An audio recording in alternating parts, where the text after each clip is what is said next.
திராவிட மக்களுக்கு ஏற்பட்ட எந்த அவமானத்துக்கும் நீ வந்து பேச மாட்டேன். மதிவதனி மாதிரியான நாட்கள் அவங்க பேசும்போது மிகப்பெரிய ஒரு மக்களுக்கான உரையாடல் மாதிரி இருக்கும். ஆனா அப்படி இல்ல. இந்த நிகழ்வுக்கு வரும்போது மதிவதனி நான் பேசினேன். அவங்க கன்னியாகுமரியில் இருக்காங்க. என்னுடைய தோழர்கள் விடுதலை சிறுத்தைகள் என்னை விமர்சிக்கும் போது நான் மனச்சோர்வு அடைந்தேன் அந்த தழுதழுத்த குரல்ல சொன்னாங்க. நான் உண்மையாலுமே உடைஞ்சு போனேன். என்ன காரணம்னா, ஒரு பெண்மணியை காயப்படுத்துவதன் நோக்கம் என்ன? இப்ப அதுதானே நம்ம காயப்படுத்துது. நீங்க வழக்க சந்திக்கிறதுலயோ மக்களுக்காக போராடுறது யாரும் குறை சொல்லல. எதற்காக குறிப்பிடும்படியா போக்கஸ் பண்ணி மதிவதனியை தாக்க வேண்டிய அவசியம் என்ன? அவங்களுக்குள்ள நடந்த உரையாடல் என்ன? அவர் ஒட்டுமொத்தமா திகாவை விமர்சனம் பண்ணட்டும், அதுக்கு பதில் இருக்கு. அல்லது திமுகவை விமர்சனம் பண்ணட்டும், அதுக்கும் பதில் இருக்கு. ஆனால் குறிப்பிடும்படியா மதிவதனியை மட்டும் அவர் போக்கஸ் பண்ணி பேசுவதற்கான காரணம் என்ன? மதிவதனிங்கிற அந்த சகோதரிய ஒரு பெண் அப்படிங்கிறத தாண்டி ஒரு கருத்தியல் போராளியை நம்ம பார்க்கிறோம். அந்த கருத்தியல் போராளி மனச்சோர்வு அடைகிற அளவுக்கு நடந்துக்கிறதுங்கிறத நம்மளால ஏத்துக்க முடியல. கோபி நாயனார் பேசியிருந்தாலும் கூட அதை அவர் மாற்றிக்கொள்ள வேண்டுமே ஒழிய மேலும் மேலும் அதை கூர்மைப்படுத்துவதை அண்ணன் திருமாவளவனை ஏற்றுக்கொள்ள மாட்டார். அரண்சை நண்பர்களுக்கு வணக்கம்.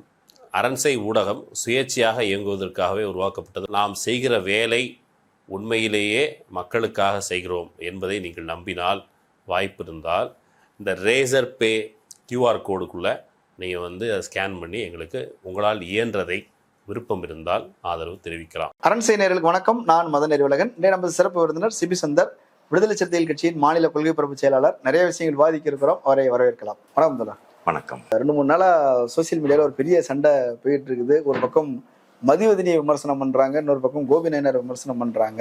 மதிவதனி வெர்சஸ் கோபி நாயனார்னு ஒரு முரண்பாடு ஏன் வந்தது? அது புரியவே இல்லையே, எதனால வந்தது?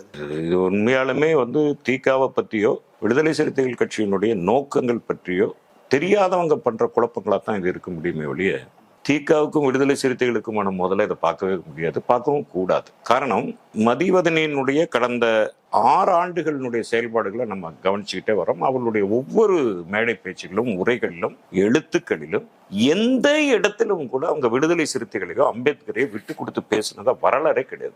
இன்னும் ஒரு படி தாண்டி மேல போய் சொல்லணும்னா, இன்றைக்கு அம்பேத்கரையும் பெரியாரையும் எங்கு கொண்டு போய் சேர்க்கணுமோ அங்கு கொண்டு போய் சேர்க்கிற பணியை மிகச்சரியா செஞ்சுட்டு இருக்கிறது மதிவதனி அவர்கள். குறிப்பாக கல்லூரி மாணவர்களிடையே இன்னைக்கு கல்லூரி மாணவர்கள் வந்து தேடி தேடி அம்பேத்கரை படிக்கிறதுக்கும், தேடி தேடி பெரியாரை படிக்கிறதுக்கும், வலைதளங்களையும் நூல்களையும் வாங்கி படிக்கிறதுக்கும், படித்து அவர்கள் தெளிவு பெறுவதற்கும் காரணமா 2 பேரை நான் பார்க்கிறேன். ஒண்ணு வந்து மதிவதனி அவர்களும் அருள்மொழி அவர்களும். இதுல மதிவதனியினுடைய அந்த சொல் வீச்சு அல்லது அந்த கருத்துக்கள் இது வந்து இன்னைக்கு வெகுவா மக்களை ஈர்த்திருக்கு. அதை நம்ம குறைச்சி மதிப்பிட முடியாது. அதே சமயத்தில் மதிவதனி எந்த இடத்திலையும் விடுதலை சிறுத்தைகள் பற்றியோ அல்லது அண்ணன் திருமாவளவரை பற்றியோ எந்த இடத்திலையும் அவர் கொச்சைப்படுத்தி பேசியதாகவோ விமர்சித்ததாகவோ பார்க்கவே முடியல. நான் 3 நாட்களா எங்கேயாவது எடுத்து பேசியிருப்பாங்களான்னு பார்க்குறேன், எங்கேயுமே இல்லை. அப்படி இருக்கும்போது அந்த சகோதரியை வலைதளங்களில் விமர்சிக்கிற விமர்சனங்களை பார்த்து நமக்கே கொதிப்பு வருது. இந்த நிகழ்வுக்கு வரும்போது மதிவதனி நான் பேசினேன். அவங்க கன்னியாகுமரியில் இருக்காங்க. சனாதன கும்பலும் சங்பரிவாரங்களும் பாஜகவும் RSS கும்பலும் என்னை வசைபாடிய போது அவங்க சொன்னதை அப்படியே சொல்றேன். சனாதன கும்பலும் பஜ்ரங் தள் தொண்டர்களும் அல்லது பாஜக போன்ற சனாதன சக்திகள் என்னை வசைபாடிய போது அதை ஒரு பொருட்டாவே நினைக்கல. ஆனால் என்னுடைய தோழர்கள் விடுதலை சிறுத்தைகள் என்னை விமர்சிக்கும் போது நான் மனச்சோர்வு அடைந்தேன் என்கிட்ட அந்த தழுதழுத்த குரல்ல சொன்னாங்க. நான் உண்மையாலுமே உடைஞ்சு போனேன். என்ன காரணம்னா, மதிவதனிங்கிற அந்த சகோதரிய ஒரு பெண் அப்படிங்கிறத தாண்டி ஒரு கருத்தியல் போராளியை நம்ம பார்க்கிறோம். அந்த கருத்தியல் போராளி மனச்சோர்வு அடைகிற அளவுக்கு நடந்துக்கிறதுங்கிறத நம்மளால ஏத்துக்க முடியல. ஆனா அவர் மறுபடியும் ஒவ்வொரு சேனலா போய் இதே தானே பேசுறாரு அவரு. அல்ல, அதை ஏத்துக்க முடியாது. கோபி நாயனார் பேசியிருந்தாலும் கூட அதை அவர் மாற்றிக்கொள்ள வேண்டுமே ஒழிய மேலும் மேலும் அதை கூர்மைப்படுத்துவதை அண்ணன் திருமாவளவனை ஏற்றுக்கொள்ள மாட்டார். ஆனா விடுதலை சிறுத்தைகளின் மாவட்ட செயலாளராக இருந்தவர், ஒரு அறிவுஜீவியாக அங்கீகரிக்கப்பட்டவர், இயக்குனராக இருந்தவர், படம் பண்ணியிருக்கிறார், ரிலீஸ் ஆக போகுது. இந்த தகுதியோடு இருக்கிற ஒரு நபர் அதை பேசும்போது அது இன்னும் கவனம் பெறாது. இல்ல, அதுதான், அது கவனம் பெறும். ஏன்னா ஒரு இயக்குனர் விடுதலை சிறுத்தைகள்ல மாவட்ட செயலாளர் ஒரு 7 வருடங்கள் இருந்தவர். அண்ணன் திருமாவளவனோடு மிக நெருங்கிய தொடர்பில் இருக்கக்கூடியவர்கள் எல்லாம் மாற்று கருத்து இல்லை. அதே மாதிரி தலித்தியல் சிந்தனையிலையும் அல்லது கார்ப்பரேட் முதலாளிகளை எதிர்த்து போராடுகிற போராட்டங்களை அவர் எடுக்கிற போராட்டங்களிலும் அவர் மிக தீவிரமான ஒரு போராடுங்கிறதுல மாற்று கருத்து இல்லை, முன் வைக்கவும் இல்லை. அடித்தட்டு மக்களுக்காக போராடக்கூடியவர் தான், அதில் யாரும் மாற்று கருத்து இல்லை. அவர் மேல் பல்வேறு குற்றச்சாட்டுகள் எழுந்த போதும் கூட, எழுந்திருந்த நிலையிலும் கூட அவர் மக்களுக்கான போராளிங்கிறதுல நமக்கெல்லாம் எந்த மாற்று கருத்துமே இல்லை. யாருக்கும் சந்தேகம் வரல, யாருக்கும் சந்தேகம் வரல. ஆனால் எதற்காக குறிப்பிடும்படியா மதிவதனியை அவர் அதாவது போக்கஸ் பண்ணி மதிவதனியை தாக்க வேண்டிய அவசியம் என்ன? அவங்களுக்குள்ள நடந்த உரையாடல் என்ன? இதுதான் நமக்கு தேவையா இருக்கு. ஏன்னா அவர் ஒட்டுமொத்தமா திகாவை விமர்சனம் பண்ணட்டும், அதுக்கு பதில் இருக்கு. அல்லது திமுகவை விமர்சனம் பண்ணட்டும், அதுக்கும் பதில் இருக்கு. ஆனால் குறிப்பிடும்படியா மதிவதனியை மட்டும் அவர் போக்கஸ் பண்ணி பேசுவதற்கான காரணம் என்ன? அதுதான் நமக்கு கேட்க வேண்டிய கேள்வி. அவரிடம் கேட்க வேண்டிய திகால எத்தனையோ பேர் இருக்காங்க. வீரமணி இருக்காரு, களிம்பங்குன்றன் இருக்காரு, எத்தனையோ அறிவுஜீவிகள் இருக்காங்க. அவங்களெல்லாம் நீங்க பேசலாமே. ஏன் மதிவதனியை போக்கஸ் பண்ணி பேசுறீங்க? என்ன காரணம்? அவங்க எந்த இடத்துல விடுதலை சிறுத்தைகளுக்கு எதிர்நிலை நின்றாங்க, அல்லது எந்த இடத்துல உங்க போராட்டத்துக்கு எதிர்நிலையில் நின்று பேசியிருக்காங்க, அல்லது எந்த இடத்துல அவங்க உங்களை ஆதரிக்கல? சரி, அவர் இன்னொன்னு கேட்கிறாரு இல்லையா, இப்ப நான் மக்களுக்காக போராடுறேன், அடித்தட்டு மக்களுக்காக போராடுறேன், கரடிப்புதூர்ல வீட்டுமனை பட்டா வழங்கணும், ஒரு புறம்போக்கு நிலம் அரசு நிலம் இருக்குது, எங்க மக்களுக்கு வந்து வீட்டுமனை பட்டான்னு கேட்கிறேன். இதுல வந்து இதுக்காக ஒரு நாளும் மதிவதனி பேசவே இல்லை. அவர் அரசுக்கு ஆதரவா தான் பேசுறாரு, திமுகவுக்கு ஆதரவா பேசுறாரு தவிர இப்ப நான் இந்த போராடிட்டு இருக்கிற விஷயத்துக்கு ஆதரவா வரவே இல்லையேன்னு சொல்றாரு. அதாவதுங்க, அவர் அங்கு நடக்கிற ஒரு இந்த சவுடு மணல் எடுக்கிற அந்த குவாரிக்கு எதிராக தன்னுடைய போராட்டத்தை வீரியப்படுத்தி இருக்கிறார்.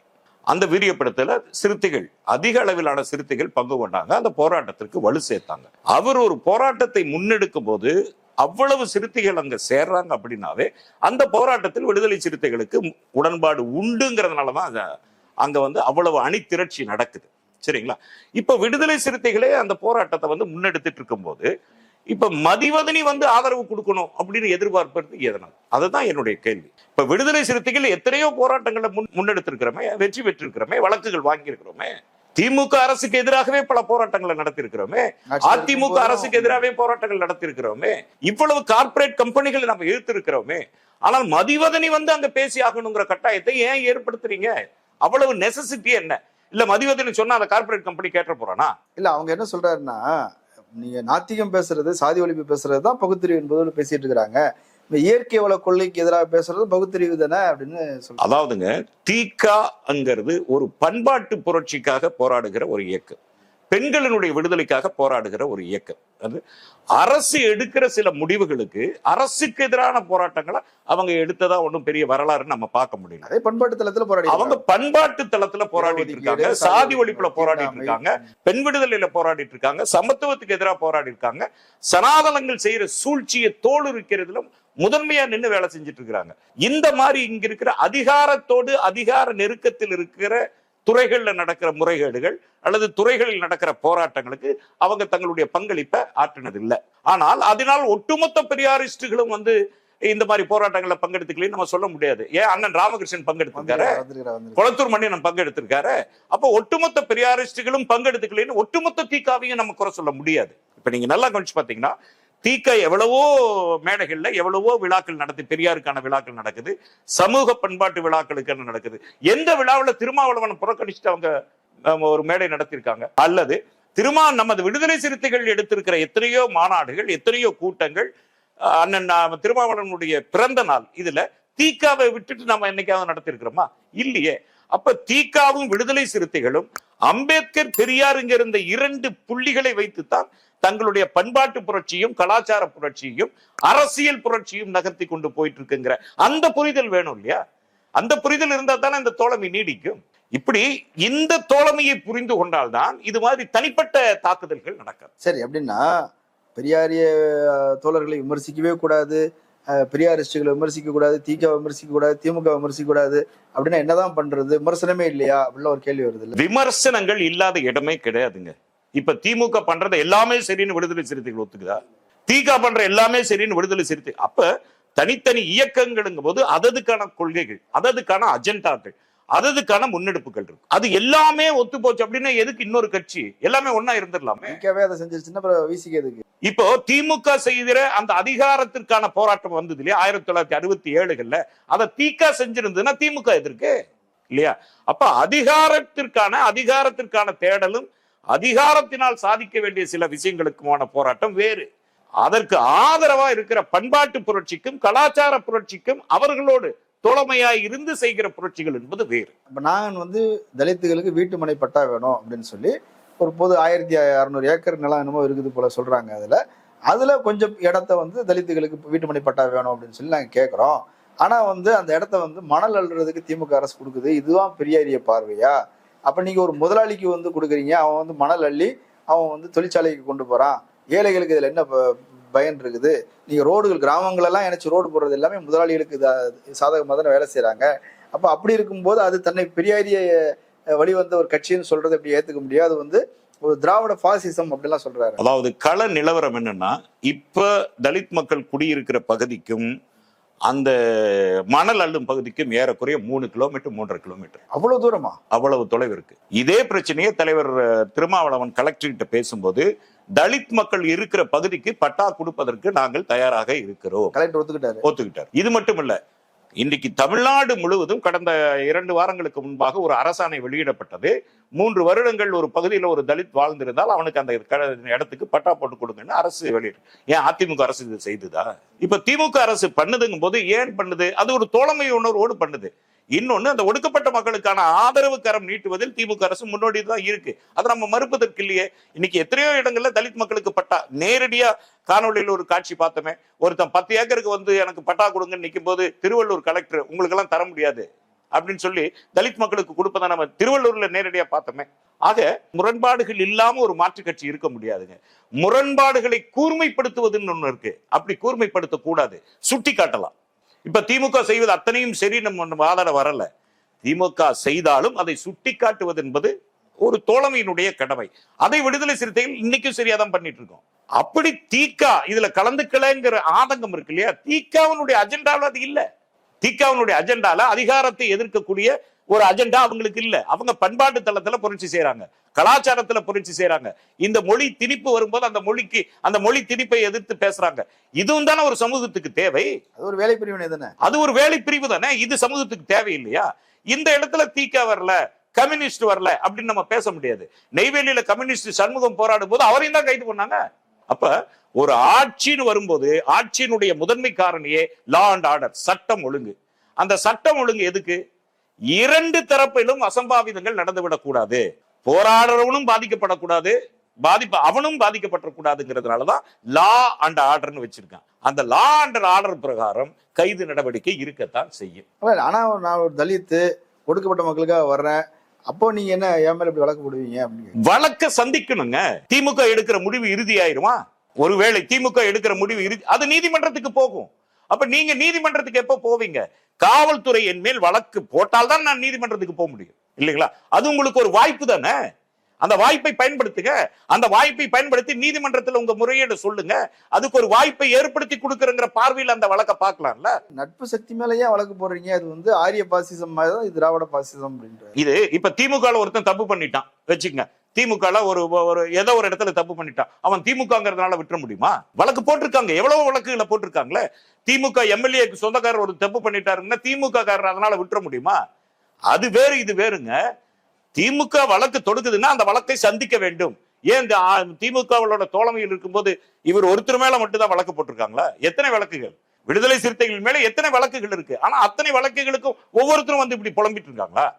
அந்த வழக்கை நீதிமன்றத்துல சந்திக்கிறோம், அந்த நீதிமன்றத்துல நாங்க முறையிடுறோம். அது ஆளும் அரசுக்கு எதிராக கூட அமையலாம், சாதகமா கூட அமையலாம். அப்ப வழக்கை நம்ம சந்திக்கிறோமே ஒழிய ஒரு லா அண்ட் ஆர்டரை நம்ம குறை சொல்ல முடியாது. சரி, ஒரு நீண்ட அனுபவம் உள்ள ஒரு தோழர் திடீர்னு இப்பதான் என் மேல வழக்கு போட்டாங்கன்னு பேச வேண்டிய தேவை என்ன வந்துச்சு? இப்ப நம்ம பொதுவெளியில பேசும்போது அவர் 7 வருடம் மாவட்ட செயலாளராக இருந்திருக்காரு.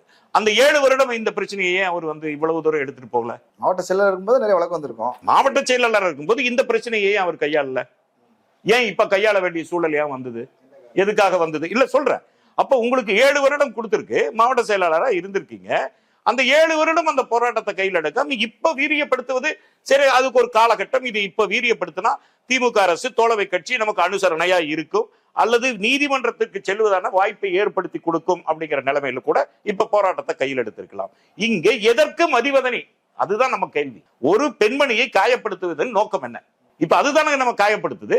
நீங்க வழக்க சந்திக்கிறதுலயோ மக்களுக்காக போராடுறது யாரும் குறை சொல்லல. ஒரு தலித் ஒருத்தர் அதிகாரத்துக்கு எதிராக பேசுறத பொறுக்க முடியல, அறிவுஜீவிகளால் பொறுக்க முடியல, பெரியாரிஸ்டுகளால் பொறுக்க முடியல. அதனாலதான் என் மேல தாக்கத்துக்கு இருக்கிறாங்க.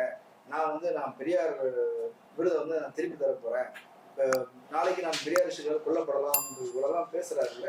அந்த விருதை திருப்பி தருவதை கோபி நாயனார் யோசிக்கலாம் அப்படின்னு தான் அண்ணன் திருமாவளவன் பேசியிருக்காரு, நேத்து பேசியிருக்காரு. சோ அவர் விருதை திருப்பி கொடுப்பது கொடுக்காமல் இருப்பது என்பது அது ஒரு அடையாளத்திற்காக அவர் செஞ்சிருக்கலாம், அவர் பரபரப்புக்காக கூட செஞ்சிருக்கலாம். ஆபத்துன்னு சொல்றாரு, அது மிக தவறுங்க. அது எப்படி ஆபத்தா முடியும்?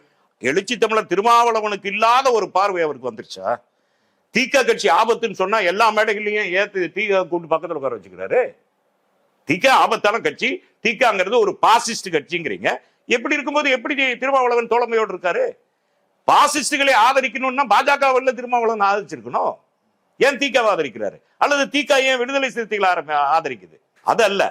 அது பாசிஸ்ட் சொல்றதெல்லாம் ஏதோ ஒரு கோவத்துல சொல்ற மாதிரி தான் இருக்கவில்லை, உள்ளார்ந்தமா அதுல இருக்கிற மாதிரி எனக்கு தெரியல. அப்படி தீகாவனால கொலை மிரட்டல்ங்கிறத எனக்கு தெரிஞ்சு இவர் தான் முதல் முறையா சொல்றாரு. என்றைக்கு தீகா கொலை செஞ்சிருக்கு? ஏதாவது ஒரு கொலை காமிங்க, இது தீகா பாசிஸ்டுகளால் நடத்தப்பட்ட ஒரு கொலை அப்படின்னு இந்த கடந்த 40-50 ஆண்டு கால வரலாறுல சொல்லுங்க. கோபி நாயனாரை டார்கெட் பண்ணி பெரியாரிஸ்டுகளை அட்டாக் பண்றாங்க, அவர் ரொம்ப மன உளைச்சலுக்கு ஆளாக்கிட்டாங்க அப்படிலாம் சொல்றாருல்ல. இப்போ மதிவதனியை நீங்க போக்கஸ் பண்ணி காயின் பண்ணும்போது அந்த மதிவதனிக்கு பாதுகாப்பா இருக்கிறவங்க யாரு? பெரியாரிஸ்டுகள் தானே. அவங்க தாக்குதல் தொடுக்காம இருப்பாங்களா? அப்படி தாக்குதல் தொடுக்காம மௌனமா கடந்து போயிருவாங்களா? யதார்த்தமா யோசிங்க. இப்ப ஒரு விடுதலை சிறுத்தையா என் மேல யாரோ ஒரு கட்சி பாமகவோ பாஜகவோ தாக்குதல் தொடுத்தா நம்ம அதை கடந்து போயிருவோமா? அப்ப என்னை நேசிக்கிற தோழர்கள் அல்லது என்ன அமைப்புக்குள்ள இருக்கிற தோழர்கள் எனக்கு ஆதரவா பேசுறது தானே யதார்த்தம்.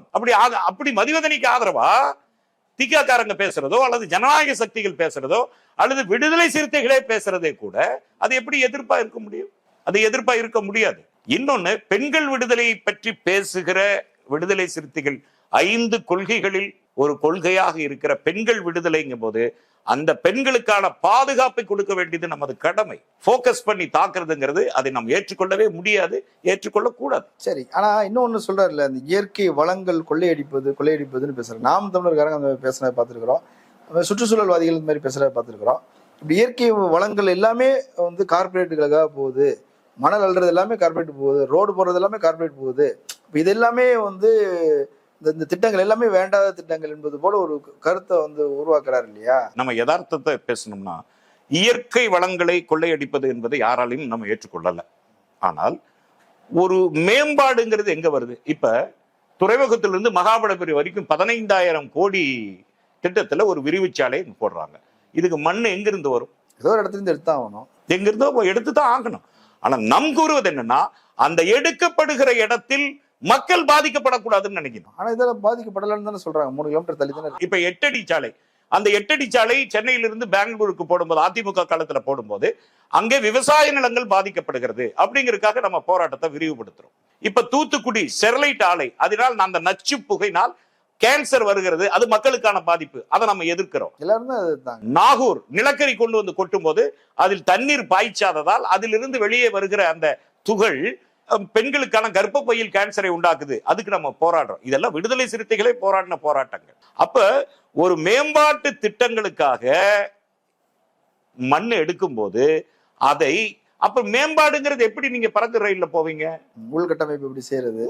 மண் வளங்கள் இல்லாம அல்லது மண்ணை தோண்டாம ஒரு மேம்பாட்டு இன்ஃப்ராஸ்ட்ரக்சரை எப்படி நீங்க கொண்டு வர முடியும்?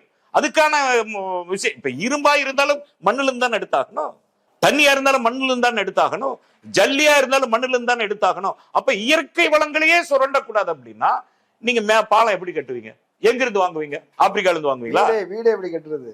அதான் சொல்றேன். அப்ப இது மக்களுக்கான பயன்பாட்டிற்காக எடுக்கப்படுகிற ஒன்று. அது மக்களுக்கு பாதிப்பு இல்லாமல் இருந்தால் நம்ம இதை விட்டுதான் கொடுக்க முடியும், வேற வழி கிடையாது. அது மக்களுக்கு பாதிப்பு உண்டாக்குதுன்னு வச்சுங்க. இப்ப 50 குடும்பம் ஒரு 10 வருஷமா அங்க குடியிருந்துட்டு இருக்கிறாங்க, அவங்க எல்லாத்தையும் வெளியே கிளப்பிட்டு அங்க மண் எடுத்தால் நாம் அதை அனுமதிக்க முடியும். ஹைட்ரோ கார்பன்ல எதிர்த்தோம்.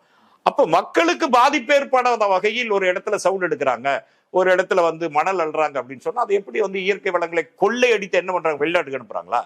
இல்ல அந்த ரோட்ல நீங்க போக மாட்டீங்களா? அப்ப ஒரு மேம்பாடு, ஒரு இன்ஃப்ராஸ்ட்ரக்சர். இப்ப இன்னைக்கு நம்ம பாக்குறோம் எத்தனையோ இடங்கள்ல பறக்கும் ட்ரெயின் போட்டுட்டு இருக்கா, அதுக்கான சிமெண்ட், அதுக்கான ஜல்லி எங்கிருந்து வரும்? செவ்வாய் கிரகத்துல இருந்து எடுத்துட்டு வர முடியும்? நிலாவுல இருந்து எடுத்துட்டு வர முடியுமா? அப்ப மக்கள் பாதிப்படையாமல் ஒரு மேம்பாட்டிற்கான வளங்கள் எடுக்கப்பட்டால் அதை எப்படி நீங்க எதிர்க்க முடியும்? அது மக்கள் ஒத்துக்குவாங்களா? இதுக்கு இயற்கை வளத்தினுடைய இதுக்கு பேர் இயற்கை வள சுரண்டல் இல்ல, மேம்பாட்டிற்காக எடுக்கப்படுகிற ஒன்று. அந்த பார்வையில் இருந்து பார்க்கணும். இன்னொன்னு, இப்ப நாம் தமிழர் கட்சிக்காரங்க எல்லாம் உள்ள வராங்க, பிஜேபி காரங்க எல்லாம் உள்ள வராங்க. என்ன சொல்றாங்க பாருங்க, ஒரு ஆதி தமிழ் குடியை சேர்ந்தவங்களை திராவிட ஆளுங்க எப்படி எல்லாரையுமே அவங்க பெரியார் இண்டஸ்ட்ரினா பிற மொழியாளர்னு ஒரு முடிவுக்கு வந்துடுறாங்க. அவர்கள் பாருங்க, ஒரு ஆதி தமிழ் குடி பரையர் சமூகத்தை சேர்ந்தவர் தனிமைப்படுத்துறாங்க. அவர் விருதை திருப்பி தரன்னு சொல்றது ஒரு சுயமரியாதை அப்படின்னா சீமான் பேசியிருக்கிறாரு. இந்த நாம் தமிழர் திடீர்னு வந்திருக்கிற பாசம் இதெல்லாம் எப்படி பார்க்குறீங்க? சனாதன கும்பலினுடைய சோசியல் இன்ஜினியரிங்ங்கிற கான்செப்டே என்னன்னாங்க, உட்பிரிவுகளை ஏற்படுத்துறது தான். இன்னைக்கு அம்பேத்கரையும் பெரியாரையும் எதிர் துருவங்கள்ல நிறுத்துறது, அல்லது அம்பேத்கரிஸ்டுகளையும் பெரியாரிஸ்டுகளையும் எதிர் துருவங்களில் நிறுத்துறதுக்கான காரணிகளை தேடி தேடி தேடி தேடி பார்ப்பாங்க. அதான் தலித்துகளை உடைக்கிறது, அல்லது தலித்துகளையும் இஸ்லாமியர்களையும் தனித்தனியே நிறுத்துவது, தலித்துகளுக்குள்ளேயே உட்பிரிவுகளை ஏற்படுத்துது, பல்லம் பறையன் சக்கிலின் பிரிவுகளை ஏற்படுத்தி, இது சனாதன சக்தியினுடைய சோசியல் இன்ஜினியரிங் கான்செப்ட். இதுக்கு நம்ம பலியாயிடக்கூடாது. எந்த காலத்திலையும் 1900 தமிழ் தேசியம் அவரையும் அதுல பலியா வராது. அவரு பாஜக காரர் தானுங்க, அப்படியே சொல்லிடுறீங்க. அவர் சனாதன கும்பல் தானுங்க. அது நம்ம சொல்லலையே. சீமான் இருந்து வெளிவந்த அத்தனை பேரும் வைக்கிற குற்றச்சாட்டு என்ன? அவர் RSS அடிவருடி ஆயிட்டாருன்னு சொல்றாங்க. நம்ம சொல்லல, ஏற்கனவே நாம சொன்னதை நீங்க சரியா சொல்லிருக்கீங்க, நாங்க இப்பதான் உணர்ந்தோம்னு சொல்றாங்க. அப்ப ரங்கராஜ் பாண்டேவாகட்டும், எச்ராஜாவாகட்டும், எப்படா இங்க ஏதாவது ஒரு நெருப்பு பொறி பறக்கும், அதை ஊதி பெருசாக்கலாங்கிற எண்ணம் தானே அது. அதான எண்ணம். அப்ப அங்கிருந்து ஒரு குரல், ஒரு போர்க்குரல் எழும்பும் போது இதை எப்படி பிடிக்கிறது, எப்படி பெருசாக்குறது, இதை யோசிக்கிறது இருக்குல்ல, இது எவ்வளவு ஒரு பிரிவினைவாதம் இது. அப்ப சனாதன கும்பல் எதை நினைக்குதோ அதுக்கு நம்ம தெரிந்தோ தெரியாமலோ பலியாகிவிடக்கூடாது, அறிந்தோ அறியாமலோ பலியாகிவிடக்கூடாது. இன்னைக்கு தீகாவும் விடுதலை சிறுத்தைகளும் இணைந்து பயணித்தால்தான் சனாதன கும்பல் இங்க தமிழ்நாட்டில் கால் வைப்பதை தடுக்க முடியும். புரியுதுங்களா? இப்ப தேர்தல் அரசியலுக்காக சீட்டு கிடைக்குதுங்கிறதுக்காக திருமாவளவன் தன்னுடைய உத்தியை மாத்திக்கிட்டாரா? இன்றைக்கும் திமுகவிலிருந்து அதிமுகவுக்கு போனோம்னா குறைந்தபட்சம் இன்னைக்கு 20 சீட்டு கொடுக்கறதுக்கு அதிமுக தயாரா தான் இருக்கு. பாஜகவுக்கு போனா 30 தொகுதிகள் தரது தயாரா தான் இருக்காங்க. ஆனா கொள்கை, கோட்பாடு, சித்தாந்தத்தின் அடிப்படையில் தான் அதாவது தேர்தலும் இருக்க வேண்டும் நினைக்கிறவர் தான் எழுச்சி தமிழர். புரியுதுங்களா? அப்படி பார்க்கும்போது திமுகவுடனான குறைந்தபட்ச செயல் திட்டம் சமூக நீதி, சமத்துவம், சகோதரத்துவம், அதுக்கு முன்னுரிமை கொடுக்குதா, அதுக்கு ஆதரவு கொடுக்கும். சரி, இந்த சண்டை முடிவு இல்லாம போய்கிட்டே இருக்குது இல்லையா? பெரியாரிஸ்டுகள் அவங்களை விமர்சிக்கிறதோ, அவங்க இவங்களை விமர்சிக்கிறதோ, அவருடைய ஆடியோக்கள்லாம் இப்ப வெளியே வருது. சில போலீஸோட உட்காந்து பேசும்போது அவர் பேசுறதெல்லாம் தப்பா பேசுறாரு, அரசியல் புரிதல் இல்லாம பேசுறாரு, இன்ஜெக்ஷன் போடுறது எல்லாமே நெகட்டிவா பேசுறாரு, ஊசி போடுறதுக்கெல்லாம் எதிராக பேசுறாரு அப்படின்னு இப்ப அவர் தனிமைப்பட்ட முறையில விமர்சனங்கள் வருது இல்லையா? அதை சரியானது தானே? அதாவதுங்க, ஒரு டாக்டர் எனக்கு ஒரு மாத்திரை எழுதி கொடுக்குறாரு, தலைவலிக்குன்னு ஒரு மாத்திரை எழுதி கொடுக்குறாரு. அந்த சீட்டை கொண்டு போய் ஒரு மெடிக்கல் ஷாப்ல காமிக்கிறேன், பேராசிட்டமால் கொடுக்குறான். பேராசிட்டமாலை புட்டு பார்த்தா அது டூப்ளிகேட்டா ஒரிஜினல் நான் எப்படி கண்டுபிடிக்க முடியும்? அல்லது ஒரு மருத்துவரால கண்டுபிடிக்க முடியுமா? இதுக்கு பின்னால் ஒரு கார்பரேட் இருக்குதுன்னா இருக்கத்தான் செய்யும். எப்படி நீங்க இது பண்ணுவீங்க? உலகம் நம்மள அந்த அளவுக்கு அழைச்சிட்டு போயிருச்சு. புரியுதுங்களா? இப்ப நீங்க எதையும் சந்தேகப்பட முடியாது, கார்பரேட் இருக்குதான் செய்யும். இப்ப சுகர்னு எடுத்துங்க, சுகருங்கிறதே ஒரு கார்பரேட்டுகளால் கண்டுபிடித்த வியாதி. அதனால யாரும் இன்சுலின் போடாதீங்கன்னா நாளைக்கு போடாம விட்டுருவாங்களா? செத்து போயிருவாங்கல்ல. சுகர் மாத்திரை சாப்பிடாம விட்டுருவாங்களா? எல்லாமே இங்கே கார்பரேட்டுகள் தான். இங்க இருக்கிற உலகத்தில் இருக்கிற அத்தனை அரசுகளையும் தீர்மானிப்பது கார்பரேட்டுகள் தான். அதுல என்ன மாற்று கருத்து இருக்கு? புரியுதுங்களா? அந்த கார்பரேட்டுகளை எதிர்க்கிற அளவுக்கு நம்ம வலிமை பெற்றிருக்கிறோமா? நம்ம பேசுறோம், ஒரு உலகம் இன்னைக்கு கார்பரேட்டுகளால் கையாளப்படுகிறது அப்படிங்கிற ஒரு ஆதங்கத்தை நம்ம பேசலாம், போர்க்குரல் எழுப்பலாம். ஆனா இந்த ஒட்டுமொத்த சிஸ்டத்தையும் மாற்றக்கூடிய வலிமை நம்ம கிட்ட இருக்கா? இன்னைக்கு அமெரிக்கா கார்பரேட்டுகள் நினைச்சா ட்ரம்ப் கொண்டு வந்து உட்கார வைக்க முடியுது இல்ல, இல்லைங்களா? இன்னைக்கு கார்பரேட்டுகள் தானே மோடியை கொண்டு வந்து உட்கார வச்சாங்க. அந்த கார்பரேட்டுகளுக்கு உறுதுணையா இருந்திருந்தா ராகுல் காந்தியில பிரதமரா இருப்பாரு. ஆனா கார்பரேட்டுகளுடைய கையாளாக இருப்பதால் தான் மோடி மீண்டும் பிரதமரா உட்கார முடியுது. அப்ப இன்னைக்கு நாம பயன்படுத்துகிற பொருள் இருந்து அதிகாரம் வரை கார்பரேட்டுகளால் தீர்மானிக்கப்படுகிறது என்கிறது உலகம் அறிந்த ஒன்றுதான். இந்த கார்பரேட்டுகளை எதிர்க்கிற அளவுக்கு வலிமை பெறணும்னா ஒற்றுமை சக்தியா இருக்கணுமா, இருக்கிற சக்தியை பிரிச்சு விடணுமா? இதுதான் நம்ம கேள்வி. இவ்வளவு வலிமையான கார்பரேட்டுகளை நாம் எதிர்க்க வேண்டும் என்றால் பண்பாட்டு தளத்திலும், கலாச்சார தளத்திலும், அரசியல் தளத்திலும் நாம ஒற்றுமையை பெறணுமா, அல்லது சில நட்பு முரண்களை வைத்து பிரிஞ்சு போயலாமா? அப்ப பிரிஞ்சு போறது யாருக்கு சாதகமா அமையும்? கார்பரேட்டுகளுக்கு சாதகமா அமையும். அதை நம்ம பண்ணலாமா? பண்ணக்கூடாதுல்ல. அப்ப கார்பரேட்டுகளை எதிர்க்க வேண்டும் என்றால் நம் ஒற்றுமை பலப்பட வேண்டுமே தவிர அது கார்பரேட்டுகளுக்கு பலமா மாறிடக்கூடாது. இல்ல, என்னை பொறுத்தவரை விடுதலை சிறுத்தைகளையும் தீக்காவையும், இது இரட்டை குழல் துப்பாக்கி. இன்றைக்கு தீக்காவினுடைய தேவையும் தமிழ்நாட்டுக்கு அவசியமானது, காலத்திற்கும் தேவையா இருக்கு. விடுதலை சிறுத்தைகளுடைய அத்துணை களமும் தமிழ்நாட்டிற்கும் இந்தியாவிற்குமே தேவைப்படுகிற ஒன்றாக இருக்கிறது. இதற்குள் ஒரு பிரிவினையை உண்டாக்குவது என்பது தெரிந்தும் தெரியாமலோ அறிந்தும் அறியாமலோ செய்துவிடவே கூடாது. அது சனாதன சக்திகளுக்கு சாதகமாக அமையுமே ஒழிய நமக்கு சாதகமாக அமைவதற்கு வாய்ப்பே இல்லை என்பதுதான் என்னுடைய கருத்து. நிறைய தகவல்கள் சொல்லியிருக்கிறீங்க, மக்களுக்கு பயனுள்ளதா இருக்குன்னு நினைக்கிறேன். கலந்து கொண்டு கருத்துக்களை பயன்படுகிறேன். நன்றி. நேரிலே மற்றொரு விருந்தினரோடு மீண்டும் சந்திக்கலாம். நன்றி.